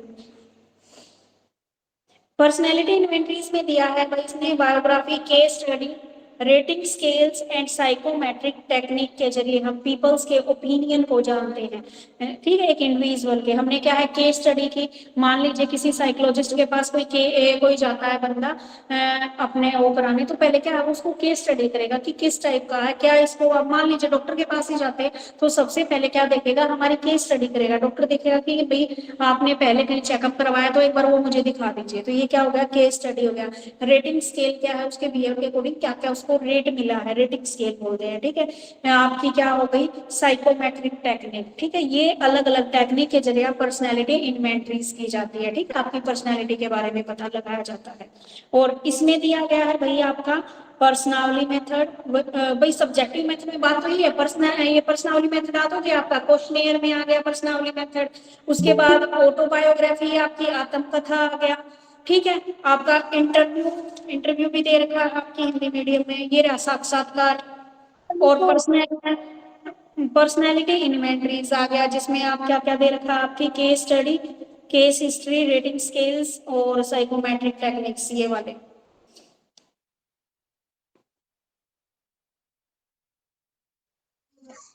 मैम इंग्लिश मीडियम में एक्सप्लेन किया हुआ है पूरा। अरे भाई सब्जेक्टिव इंटरव्यू क्वेश्चनेयर, हाँ बेटा मिल गया, नेक्स्ट पेज पे है, नेक्स्ट पेज पे देखो बेटा। पर्सनैलिटी इन्वेंटरी में क्या है, बाकी तो समझ में आएगा आपको, ऑटोबायोग्राफी, इंटरव्यू, क्वेश्चनेयर।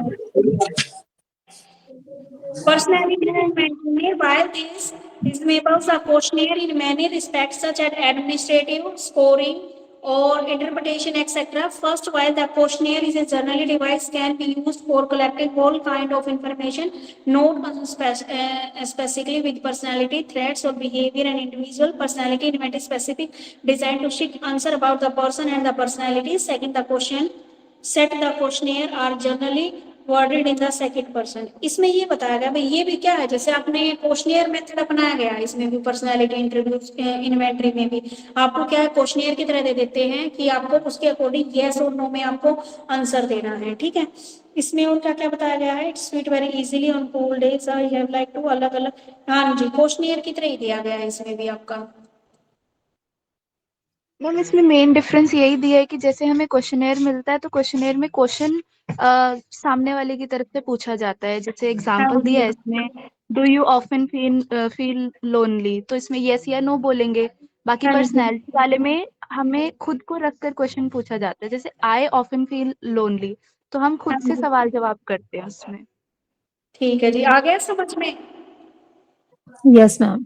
उसके बाद आता है आपका सेकंड बताया है इन्होंने ऑब्जेक्टिव। ऑब्जेक्टिव में आ गया आपका ऑब्जर्वेशन के जरिए, psychometric method, anecdotal records and rating scales. ठीक है, ऑब्जेक्टिव मेथड में ऑब्जर्वेशन, ऑब्जर्वेशन में क्या हो गया, आप निगरानी रखते हो किसी के ऊपर कि बंदा क्या, आप ऑब्जर्व कर रहे हो कि वह कैसा बिहेवियर कर रहा है, क्या कर रहा है, किस टाइम।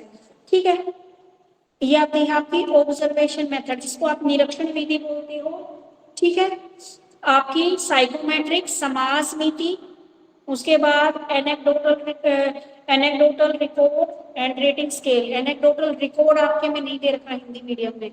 ठीक है, ऑब्जर्वेशन मेथड में आपको समझ में आ गया। मान लीजिए हमें किसी के बिहेवियर के बारे में स्टडी करना है तो हम लोगों के ऊपर नजर रखना शुरू कर देते हैं, उसको ऑब्जर्व करना शुरू कर देते हैं कि वह कैसे, किस टाइप का बिहेवियर कर रहा है। ठीक है, इसमें क्या है, हम उसको बिल्कुल सामने रख के भी ऑब्जर्व कर सकते हैं या फिर हम उसको छुप छुप कर भी ऑब्जर्व कर सकते हैं।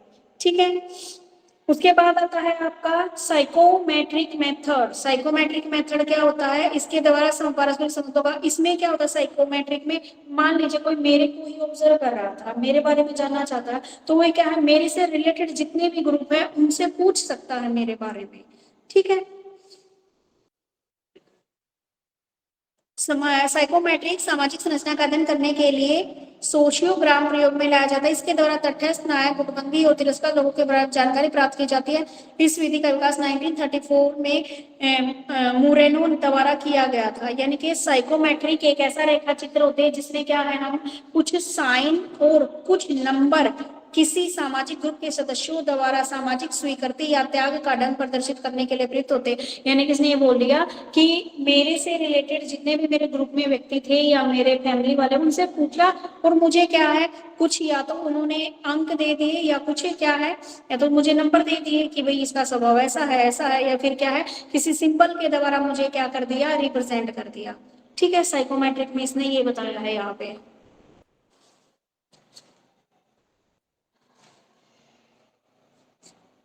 social threats in personality of individual American group whose member one of the another very well, यानी कि जो आपको बहुत अच्छे से जानते हैं, आपकी who like to study, work, eat, place, healthy, ये सारी चीजें के इसमें आ गया आपका साइकोग्राम। साइकोग्राम इसमें यूज होता है कि जिसमें हमारे वर्क प्लेस पे या जहाँ पे हम पढ़ रहे हैं वहां पर, या फिर इसमें क्या इंफॉर्मेशन हमें मिली है, ग्राफिक, पिक्चर, सोशल रिलेशन की, ये सारी चीजें आपकी साइकोमेट्रिक में आती है। उसके बाद आता है आपका anecdotal record. Anecdotal record is description of a child conduct and personality in terms of frequent, brief, concentrated observation of the student made and recorded by the teacher। anecdotal record जो है वो एक टीचर के द्वारा तैयार किया जाता है। टीचर क्लास में देखता है कि बच्चे को ऑब्जर्व करता है, उसके बारे में ब्रीफ, जैसे हम क्लासेस में क्या लगा लो, पूरे चैप्टर की एक समरी बनाते थे ना, ऐसे ही बच्चे के बिहेवियर के बारे में, उसके करैक्टर के बारे में पूरी समरी बना के टीचर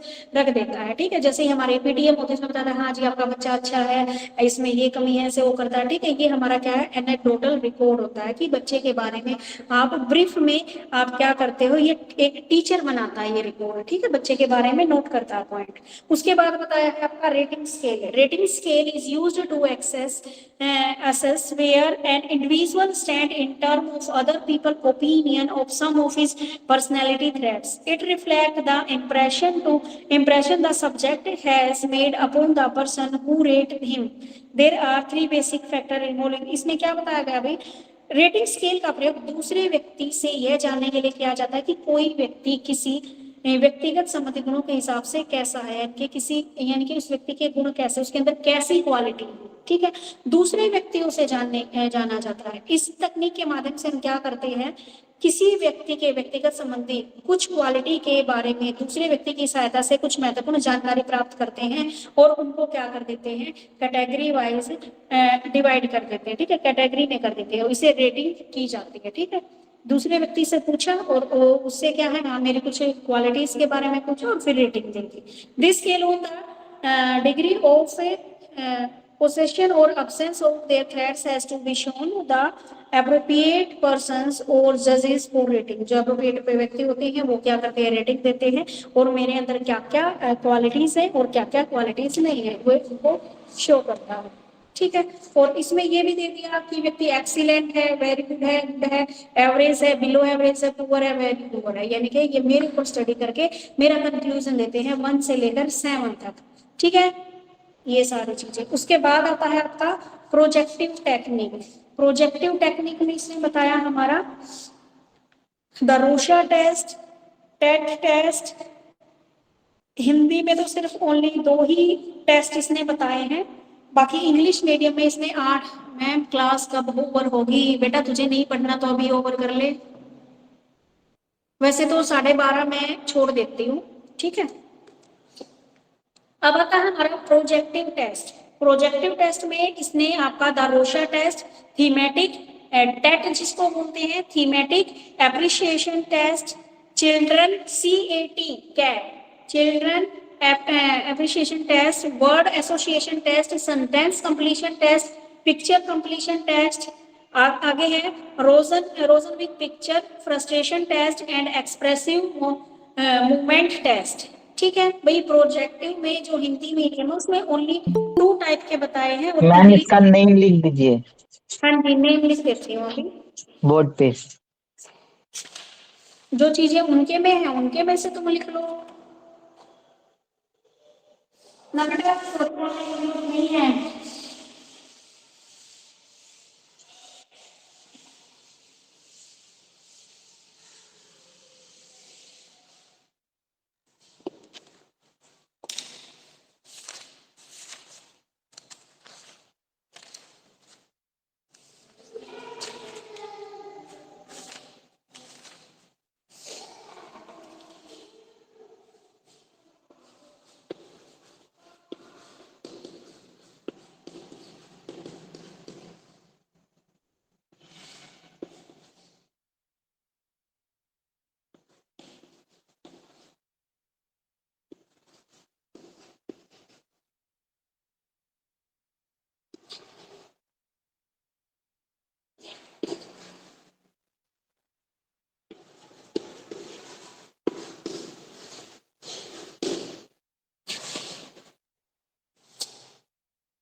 इसको बोलते हैं हम TAT।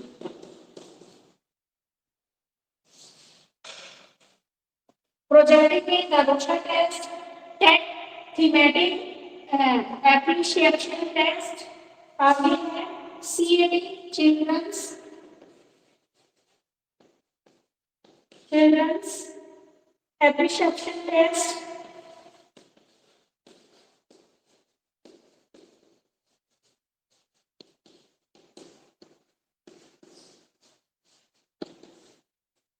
जिसको आप CAT भी बोल सकते हो। उसके बाद है word association test,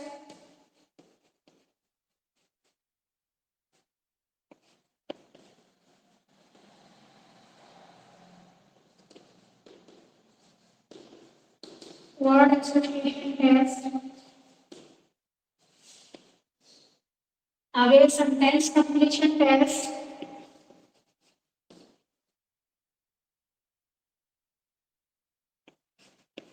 sentence completion,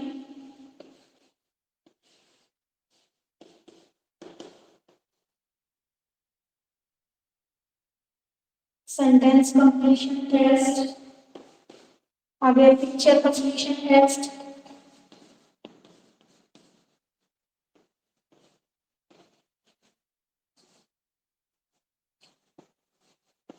picture completion test, Rosen made picture frustration test,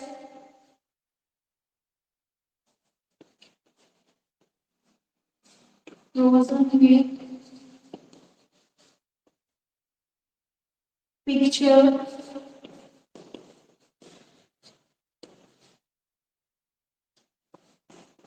test on next of anything.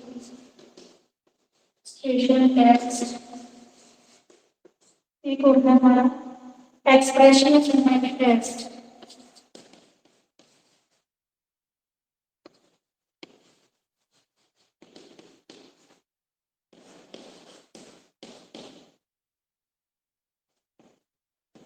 Movement test.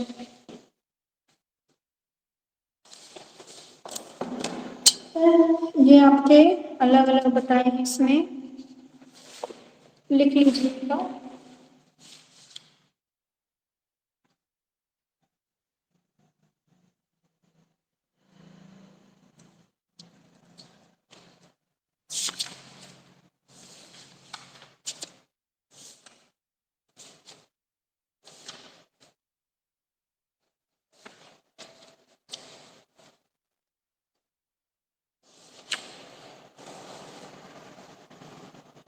Ma'am excuse me, ये हिंदी में नहीं है ना मैम? हिंदी की बुक में ये नहीं है ना पॉइंट्स?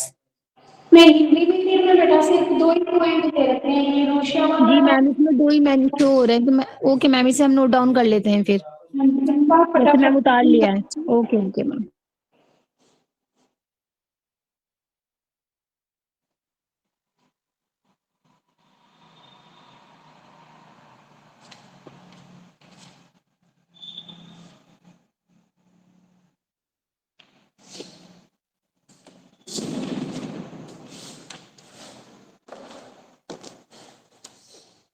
करूँ मैं टच करूँ? Yes ma'am, please start.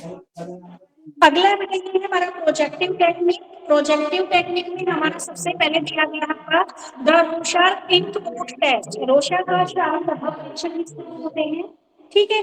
इसमें क्या है, ये जो टेस्ट है ये हरमन रोशा ने 1921 में स्विट्जरलैंड में डेवलप किया था, ठीक है. The test consist in 10 ink board. इसमें क्या है, इस टेस्ट में शाही के 10 धब्बे होते थे, इसमें से 5 काले, ठीक है. 5 of these are black and white, 2 with red color and remaining 3 are postal color. 5 काले, 10 बोले इसने कि 10 से आपको क्या है इंक के डॉट लेंगे, ठीक है. 5 ब्लैक कलर की और 5 में आपके ब्लैक और व्हाइट, 2 रेड कलर के और बाकी 3 हल्के कलर्स के इसमें लेंगे. इसमें क्या है धब्बे, this fold are symmetrical in design. धब्बे सममिति रूप में डिजाइन किए गए. साइज लिया आपका 7 × 10 का. This test is generally perform individually. परीक्षण आमतौर पर क्या है आपका इंडिविजुअली किया गया. The card are administrative in 2 phases. 2 चरणों में दिखाया गया. First phase is called performance proper, in which card are shown and asked what do they see. पहले चरण में हमने क्या है परफॉर्मेंस देखा. इसमें जितने भी कार्ड दिखाए जाते हैं उनमें पूछा जाता है कि प्रत्येक कार्ड में वे क्या देख रहे हैं. अब सेकंड में क्या दिया गया है, which is detail report of response is prepared by asking the subject to tell where how and why a particular response was made. दूसरे चरण में पूछताछ कहा जाता है कि टेस्ट या पूछकर कि कैसे किस आधार पर वस्तुनिष्ठ अनुक्रिया द्वारा. देखो भाई सीधी सी बात है, बचपन में हमने सबने करके देखा है.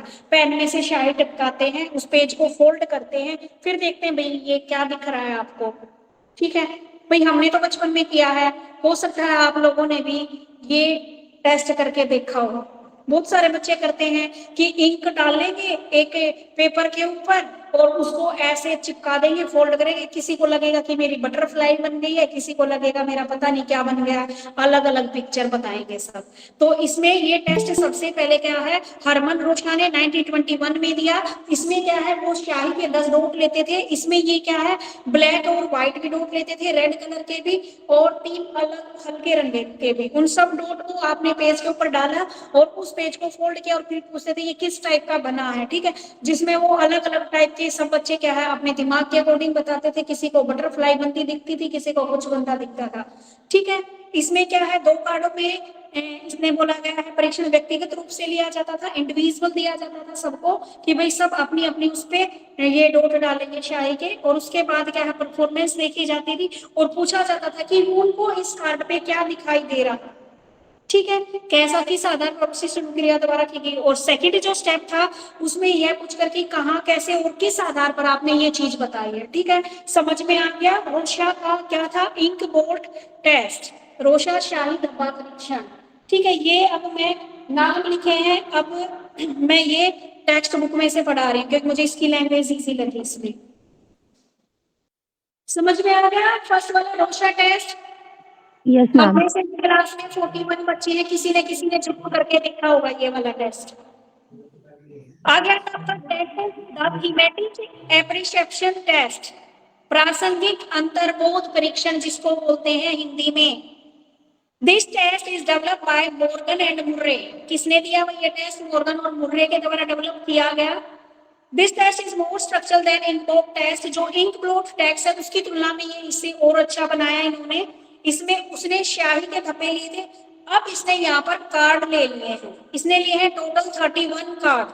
ठीक है, 30 + 1 कार्ड। इस परीक्षण में 30 काले और सफेद रंगों के कार्ड और एक खाली कार्ड होता था। इसने 30 तो क्या लिए, ब्लैक एंड व्हाइट के कार्ड और एक खाली कार्ड लिया। Each picture card show 1 or more people in variety of situation। प्रत्येक कार्ड क्या है, एक या अधिक से लोगों को अलग अलग सिचुएशन में दिखाया गया। ठीक है, उसके बाद है आपका कुछ कार्ड का उपयोग क्या है, in this some card are used with adult male और female where some are used by boys and girls. अब इसने इस कार्ड का प्रयोग अलग अलग एज ग्रुप में भी किया, लोगों के ऊपर अलग अलग, पुरुषों के ऊपर, महिलाओं के ऊपर, बच्चों के ऊपर। एक बार में एक कार्ड को प्रस्तुत किया जाता, 1 card is presented at a time. एक बार में एक कार्ड को प्रस्तुत किया जाता है। इसमें आपका थीमेटिक एप्रिसिएशन टेस्ट आप देखते हो, जैसे ये टैरोट जिसको बोलते हैं ना, ये जो बोलते हैं कार्ड के द्वारा भविष्यवाणी निकाल के, तो ये उसी टेस्ट का एक एग्जाम्पल है। ठीक है, द थीमेटिक एप्रिसिएशन टेस्ट जो बताते हैं कि हमारी पर्सनैलिटी ऐसी होगी, ये कार्ड दिखा के। यूट्यूब पे देखा है मैंने। हाँ मैम, आजकल बहुत ज्यादा इस पे इंटरेस्ट ले रहे हैं लोग। क्या बेटा? अरे आजकल कार्ड्स वगैरह में ज्यादा ही इंटरेस्ट ले रहे हैं लोग, हर जगह है। हाँ जी, ठीक है, तो ये थीमेटिक वाला समझ में आ गया, टेट वाला थीमेटिक एप्रिसिएशन टेस्ट। इसमें ये किसने दिया है, ये मॉर्गन और मुर्रे के द्वारा ये डेवलप किया है। इसमें क्या है 31 कार्ड का प्रयोग किया है, 30 कार्ड इन्होंने ब्लैक एंड व्हाइट लिए हैं और 1 कार्ड खाली लिया है। अलग अलग लोगों पर क्या है, अलग अलग सिचुएशन में इसको टेस्ट किया गया है। इसने इसमें बालक और बालिकाओं को भी, यानी कि अलग अलग एज ग्रुप में भी ये टेस्ट किया है। और एक बार में सिर्फ एक ही कार्ड निकालते हैं और उसके भी आप पर फिर बताते हैं कि भाई इसका कार्ड ये है तो इसकी पर्सनैलिटी के बारे में। ठीक है, इम्पोर्टेंस क्या है, इसकी इम्पोर्टेंस ये है कि ये व्यक्ति के मेंटली, इमोशनल और social aspect of personality can be studies. व्यक्ति के मानसिक, भावनात्मक और सामाजिक पहलू का अध्ययन इसमें किया जाता है। और इसमें क्या है, जो अबनॉर्मल पर्सन है उनके प्रॉब्लम्स का भी हमें पता लग जाता है। दूसरा ड्रॉबैक क्या निकल के आया, बच्चों के लिए ये भाई सुटेबल नहीं था। भाई बच्चे को इतनी नॉलेज, बच्चा क्या है, छोटा है, उसका तो मन करेगा वही कार्ड क्या है, तो इसमें बच्चों के लिए क्या है, ये सुटेबल नहीं है। लैक ऑफ एक्सपर्ट, इसमें क्या है भाई, एक्सपर्ट की कमी है। ठीक है भाई, कार्ड तो लेके बैठ गए लेकिन सबको इसके बारे में नॉलेज नहीं होती। मेथड ऑफ नॉट सब्जेक्टिव, यह विधि क्या है आपकी व्यक्तिनिष्ठ नहीं है, सब्जेक्टिव नहीं है। ठीक है, यहाँ तक समझ में आ गया आपका द रोशा टेस्ट और थीमेटिक एप्रिसिएशन टेस्ट टेट तक। उसके बाद आता है हमारा नेक्स्ट कैट वाला, children appreciation test.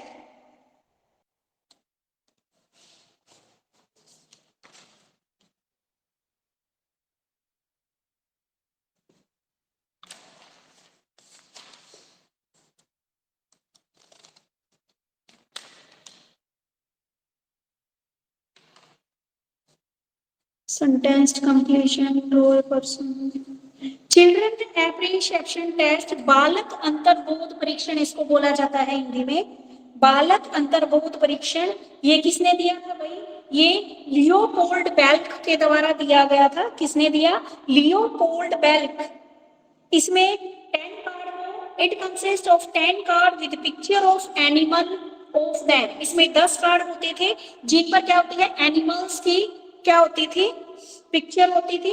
In this picture of human is replaced by picture of animal. इसमें मानव के चित्र को जानवर के चित्र में बदल दिया जाता था और ये 3 से लेकर 10 वर्ष के बच्चे के लिए उपयोग किया गया था। ठीक है, चिल्ड्रन एप्रिशिएशन टेस्ट लियोपोल्ड बेल्क ने दिया। 10 कार्ड का इसमें यूज किया। इसमें 10 के 10 कार्ड उसने क्या है? एनिमल्स के लिए, और 3 से लेकर 10 साल के बच्चों के लिए ये यूज हुआ। देखो ये लास्ट टाइम एक क्वेश्चन आया था कैट के ऊपर कि जो चिल्ड्रन एप्रिशिएशन टेस्ट है ये कितनी साल की एज के बच्चों के ऊपर यूज होता है। ऑप्शन दे दिए थे 3 से 10, 2 से 9, 7 से ये, मतलब अलग अलग एज ग्रुप दे दिया था। ठीक है, उसमें आया हुआ था, ये एचटेट में आया था लास्ट टाइम ये क्वेश्चन। ठीक है, इसमें मानव के चित्र को जानवर के चित्र में बदल दिया जाता है, ये वाला इसमें दिया गया है और कुछ ज्यादा इसके बारे में नहीं लिखा गया।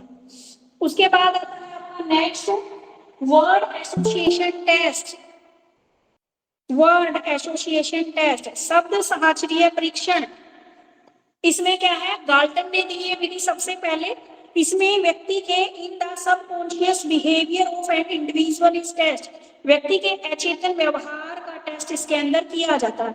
वर्ड एसोसिएशन, भाई हम कुछ वर्ड लिख के भाई इसको आगे कंप्लीट कर दो इस वर्ड को। ठीक है, वर्ड नहीं, वो तो सेंटेंस, सॉरी वो सेंटेंस कंप्लीशन का आ गया। इसमें वर्ड एसोसिएशन की बात की गई है कि अलग अलग वर्ड दे दिए। ठीक है, उससे रिलेटेड कि व्यक्ति के जो अनकॉन्शियस सबकॉन्शियस बिहेवियर है उसको स्टडी करने के लिए किया जाता है कि उसको अलग अलग टाइप के वर्ड दे दिए, भाई अब इसके बारे में बताओ। उसके बाद sentence completion test. Sentence completion test make a number of incomplete sentence. आपको इनकम्प्लीट सेंटेंस दे दिए जाते हैं, जैसे example my father dash, my greatest fear is dash, फिर हम उसके बारे में लिखते हैं। ठीक है, सेंटेंस कंप्लीशन टेस्ट में। उसके बाद आपका पिक्चर कंप्लीशन टेस्ट है। पिक्चर भी आती है आधी अधूरी, जैसे बच्चे आजकल पजल सॉल्व करते हैं ना पिक्चर वाली। पिक्चर इसमें क्या है? व्यक्तिगत मापन की एक क्या है? ये हमारा प्रोजेक्टिव टेक्निक है। हाँ, और एक ये क्वेश्चन और बनता है बेटा, आपने अलग अलग टाइप पढ़ी है ना, सब्जेक्टिव, ऑब्जेक्टिव और प्रोजेक्टिव। तो आपसे ये पूछ लेते हैं कि सेंटेंस का प्रोजेक्टिव मेथड कौन से होते हैं। आपको अलग अलग ऑप्शन दे देंगे, उसमें एक ऑप्शन डाल देंगे आपको सेंटेंस कंप्लीशन का, एक तो आपने जो पीछे किए है ना इंटरव्यू वाला मेथड डाल दिया ये वाला। इसमें बड़ा कंफ्यूजन रहता है बच्चों को कि कौन सी प्रोजेक्टिव टेक्निक है पर्सनैलिटी की, कौन सी सब्जेक्टिव है और कौन सी आपकी ऑब्जेक्टिव है। आप उसने क्वेश्चन पूछा कि प्रोजेक्टिव मेथड बताइए इसमें कौन सा है, तो एक हिस्सा दे दिया, 2 ऑप्शन उसके दे दिए, एक ऑप्शन दे दिया ना। ठीक है, तो ये भी ध्यान रखना। तो इसमें क्या होता है आपका पिक्चर कंप्लीशन टेस्ट में? पिक्चर आजकल बच्चे खेलते हैं, जो पजल खेलते हैं, पिक्चर कंप्लीट करना। पिक्चर का एक हिस्सा दे दिया, फिर उसको कंप्लीट करके पूरी पिक्चर कंप्लीट करते हैं, वो वाला है इसमें। उसके बाद आता है आपका Rosenberg picture frustration test. Rosenberg का है हमारा, रोजनबर्ग का चित्तरगर्भ कुंठा अध्ययन। इसको किसने परफॉर्मेड किया था भाई? रोजनबर्ग ने, नाम भी इन्होंने साथ में दे रखा है। The Indian version of this was produced by Uday Pareek. अब जो रोजनबर्ग ने जो दिया ना, इसका इंडिया में वर्जन किसने किया? उदय पारिक ने तैयार किया इसका। ठीक है, इसमें क्या बताया गया भाई? इसमें बताया गया, बस कुछ नहीं बताया, इसने तो इतना खत्म कर दिया। एक मिनट, इसमें देखती हूँ आप वाले बुक में क्या बता रखा है इसका।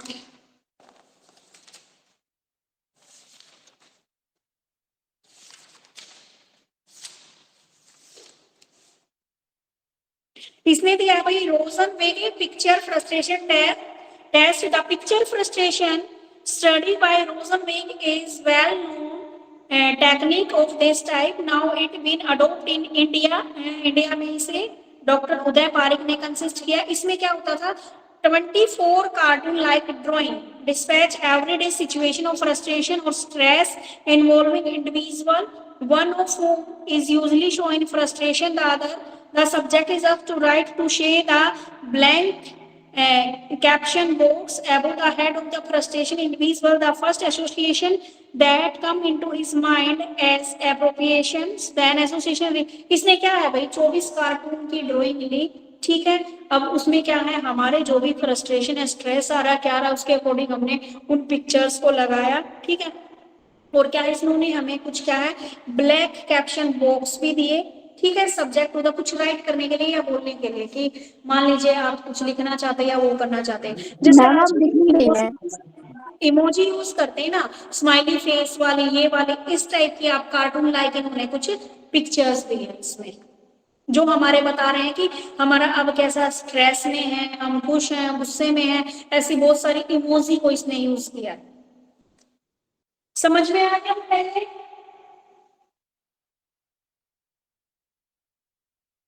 निकम्मे एक भी नहीं बोल रहे। Yes ma'am. Yes ma'am. ठीक है, तो अब मैं एक बार बता देती हूँ, आपके जो पेपर में आता है सबसे ज्यादा क्वेश्चन प्रोजेक्टिव, अब ये आपके बीएड वाले पेपर की बात नहीं हो रही, सबसे ज्यादा जो आपके कॉम्पिटिशन एग्जाम में आता है प्रोजेक्टिव टेक्निक से आता है क्वेश्चन, ठीक है। कि याद में दे दिया भाई 10 कार्ड कौन से भी यूज होते हैं, कौन से भी होते हैं 10 कार्ड प्रोजेक्टिव। अरे ये तो मुझे भी पता है प्रोजेक्टिव में thematic thematic thematic thematic appreciation thematic में यूज हुए हैं, कई चिल्ड्रन वाले में ना हुए हैं। नो मैम, टीएटी पक्का चेक कर लूं मैं एक बार।